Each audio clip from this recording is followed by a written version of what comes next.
ಓಂ ಓಂ ಓಂ ಸಿರಿಭೋಲೆಯ ಕುಮುದೆಂದು ಮುನಿ ವಿರಚಿತ ಜೈನ ಮುನಿ 8ನೇ ಶತಮಾನ. ಅದರ ಬಗ್ಗೆ ಸಾಕಷ್ಟು ಯೂಟ್ಯೂಬಲ್ಲಿ ವಿಡಿಯೋಗಳನ್ನು ಹಾಕಿದ್ದೇನೆ. ಮತ್ತೆ ಅದನ್ನು ಪ್ರಯತ್ನಿಸುತ್ತಾ ಮತ್ತು ರೈಟಿಂಗ್ ಆ ಥರ ಅಂತಾರಲ್ಲ, ಹಾಗೆ ಎ ಸಮಿಟ್ ಆಯಿತು. ಅದಕ್ಕೆ ಸಂಬಂಧಪಟ್ಟಿದ್ದಂಗೆ ಸಿರಿಭೋಲ್ಯದಲ್ಲಿ ಎಷ್ಟು ಹೈ ಲೆವೆಲ್ ಮ್ಯಾಥಮೆಟಿಕ್ಸು ಮತ್ತು ಕಂಪ್ಯೂಟರ್ ಬಗ್ಗೆ ಇದೆ ಅಂತ ಶ್ಲೋಕಗಳನ್ನು ಆಯ್ದು ಅದನ್ನು ಓದಿ ತೋರಿಸುತ್ತಿದ್ದೇನೆ. ಅದನ್ನು ಅರ್ಥೈಸಲು ಪ್ರಯತ್ನಿಸುತ್ತೇನೆ ನನ್ನ ಲೆವೆಲ್ ಮಟ್ಟಿಗೆ. ಯಾಕಂದರೆ ಇದರ ಶ್ರೋತೃಗಳು ಬಹಳ ವೈವಿಧ್ಯಮಯವಾಗಿರುತ್ತಾರೆ. ಒಬ್ಬರು 10th ಸ್ಟ್ಯಾಂಡರ್ಡ್ ಓದಿರ್ಬೋದು, PUC ಓದಿರ್ಬೋದು, ಇನ್ನೊಬ್ಬರು BSc MA PhD ಓದಿರ್ಬೋದು. ಹಾಗೆ ಎಲ್ಲರ ಜ್ಞಾನವು ಭಾಳ, ಅವು ಆರ್ಟ್ಸಲ್ಲಿ PhD ಇರ್ಬೋದು. ಹೀಗೆ ಭಾಳ. ಆಮೇಲೆ ಜೈನ ಧರ್ಮದ ಅಳತೆ ಅದರ ಆದಿ ಮತ್ತು ಅಂತ್ಯ ಇಲ್ಲದ ಜೈನ ಧರ್ಮವನ್ನು ಅರ್ಥ ಮಾಡಿಕೊಳ್ಳುವುದು ಭಾಳ ಕಷ್ಟ. ಅದರಲ್ಲಿ ಅದನ್ನು ಅರ್ಥ ಮಾಡಿಕೊಂಡಿರುವವರು ಅವರ ಆದ್ಯತೆಗಳು ಬೇರೆ ಬೇರೆ ಇರುತ್ತದೆ. ಆದ್ದರಿಂದ ನನ್ನ ಪ್ರಯತ್ನದಲ್ಲಿ ಸ್ಟೂಡೆಂಟ್ ಆಫ್ ಸಿರಿಭೋಲೆ, ಹಾಗೆ ನಾನು ಕೆಲವೊಂದು ಪದ್ಯಗಳನ್ನು ಓದಿ ತೋರಿಸುತ್ತಿದ್ದೇನೆ, ಅರ್ಥೈಸಲು ಪ್ರಯತ್ನಿಸುತ್ತಿದ್ದೇನೆ. Doctor Satish Kumar P. ಕಾಗವಾಡ್.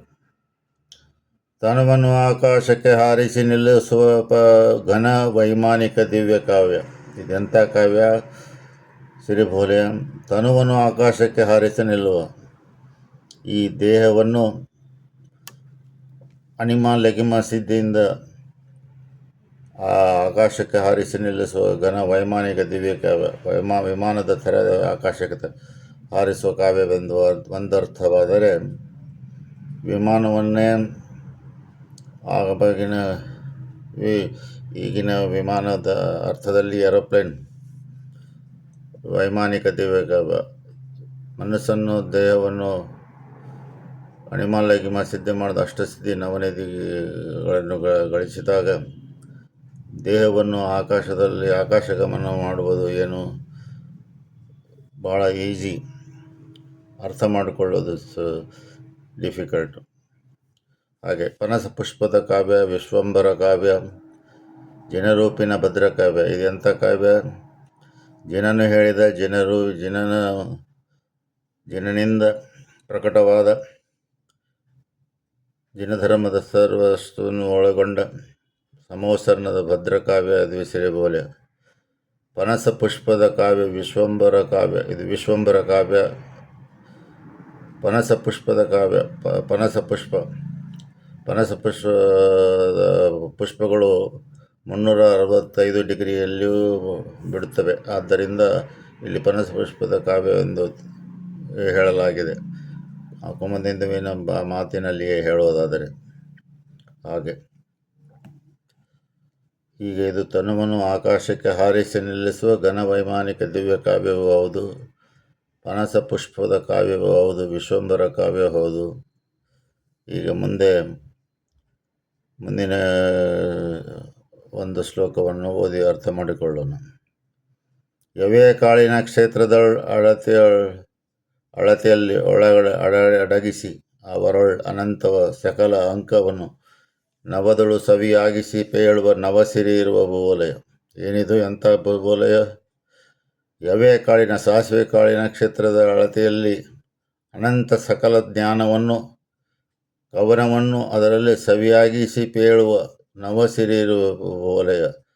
ನವಸಿರಿ ಇರುವ ಭೂವಲಯ. ಕವನವದವಳು ಸವಿಯಾಗಿಸಿ ಅಂದರೆ ಬೇಸ್ 9ನಲ್ಲಿ ಬರೆದಿರುವ ಯವೇ ಕಾಳಿನ ಅಂದರೆ ಮೈಕ್ರೋಚಿಪ್ದಲ್ಲಿ ಫಾರ್ಮೆಟಲ್ಲಿ ಬರೆದಿರುವ ಮಹಾಕಾವ್ಯ. ಅದುವೇ ಸಿರಿಭೋಲೆ. ಮುಂದೆ ಹೇಳುತ್ತಾ, ಯವೇ ಕಾಳಿನ ಕ್ಷೇತ್ರದ ಅಳತೆಯೊಳ್ ಜೀವಿ ಸವಿಯ ಅನಂತ ಜೀವಲಕ್ ಸುವಿಖ್ಯಾತ ಕರ್ನಾಟಕ ದೇಶದ ಸವಿವರ ಕರ್ಮಾಷ್ಟಕವು. ಅಂದರೆ ಯವೇ ಕಾಳಿನ ಕ್ಷೇತ್ರದ ಅಳತೆಯಲ್ಲಿ ಎಷ್ಟೋ ಜೀವಿಗಳು ಇರ್ತವೆ, ಮಿಲಿಯನ್ ಲಕ್ಷ ಕೋಟಿ ಜೀವಿಗಳು ಇರ್ತವೆ. ಅವ ಅನಂತ ಜೀವಲಕ್ಷ ಸುವಿಖ್ಯಾತ. ಇದು ಕರ್ನಾಟಕ ದೇಶದ ಸವಿವರ ಕರ್ಮಾಷ್ಟಕ. ಅಂದರೆ ಅಷ್ಟಕರ್ಮಗಳನ್ನು ನಾಶ ಮಾಡಿದ ದೇಶದಲ್ಲಿ ಪ್ರಕಟವಾದ ಈ ಮಹಾಗ್ರಂಥವು ಅದು ಅಷ್ಟಕರ್ಮಗಳನ್ನು ನಾಶ ಮಾಡುವ ರೀತಿಯನ್ನು ಸವಿವರವಾಗಿ ಕೊಡಲಾಗಿದೆ ಎನ್ನುವ ಅದು ಹೇಗಿದೆ, ಆ ವಿವರವು ಯವೇ ಕಾಳಿ ನಕ್ಷತ್ರದಲ್ಲಿ ಬರೆಯಲಾಗಿದೆ. ಅಂದರೆ ಬ್ರಹ್ಮಾಂಡ ಜ್ಞಾನವನ್ನು ಮೈಕ್ರೋಚಿಪ್ ಕಂಪ್ಯೂಟರ್, ನ್ಯಾನೋಚಿಪ್, ಓಟಾಚಿಪ್ ಫಾರ್ಮಲ್ಲಿ ಬರೆಯಲಾಗಿದೆ ಎಂದು ಅರ್ಥ ಮಾಡಿಕೊಳ್ಳು. ಸುಲಭ ಹಾಡಲು ಸುಲಭವಾದ ಅಂಗ, ನೋಡಲು ಮೆಚ್ಚುವ ಗಣಿತ, ಜೋಡಿ ಅಂಕದ ಕೂಟದಂಗ, ಕೂಡುವ ಪುಣ್ಯಾಂಗ ಭಂಗ. ಹಾಡಲು ಸುಲಭವಾದ ಅಂಗ, ನೋಡಲು ಮೆಚ್ಚುವ ಗಣಿತ. ಹಾಡಲು ಸುಲಭವಾಗಿದೆ ಈ ಪದ್ಯಗಳು. ನೋಡಲು ಮೆಚ್ಚುವ ಗಣಿತ. ನೋಡಲು ಈ ಗಣಿತವು ಎಲ್ಲರೂ ಮೆಚ್ಚುವಂಥದ್ದಾಗಿದೆ. ಜೋಡಿ ಅಂಕದ ಕೂಟದಂಗ, ಇಲ್ಲಿ ಬರುತ್ತದೆ ನೋಡಿ, ಜೋಡಿ ಅಂಕದ ಕೂಟದಾಗ. ಇಲ್ಲಿ ಜೋಡಿ ಅಂಕ ಅಂದರೆ ಯಾವುದು? 0 and 1, 0 ಮತ್ತು 1 ಜೋಡಿ ಅಂಕ. ಕೂಟದ ಅಂಗ, ಕೂಡುವ ಪುಣ್ಯಾಂಗ ಭಂಗ. ಅದು ಕೂಡಿದಾಗ ಬರುವ ಪುಣ್ಯ ಅಂಗ ಭಂಗ ಅಂದರೆ ಎಲ್ಲ ಕರ್ಮಗಳು ನಾಶವಾಗಿ ಪುಣ್ಯ ಪಾಪಗಳು ವಿನಾಶವಾಗಿ ನಿರ್ಲಿಪ್ತ ನಿರ್ವಿಕಾರ ನಿರಂಜನ ಸಿದ್ಧ ಪುರುಷನಾಗ ಪರಮಾತ್ಮ ದೆಸೆಯಲ್ಲಿ ಹೋಗುವುದಕ್ಕೆ ಸಹಾಯ ಮಾಡುವ ನೀಚಾತಿ ನೀಚ ಜೀವರನ್ನು ಮೋಕ್ಷಕ್ಕೆ ಕರೆದುಕೊಂಡು ಹೋಗುವ ಭಾಗ್ಯದ ಈ ಸಿರಿಹೋಲೆಯ ಅದು ಕುಮುದೆಯಿಂದ ಮನೆ ವಿರಚಿತ ಈ ಕಾವ್ಯದ ಅರ್ಥ.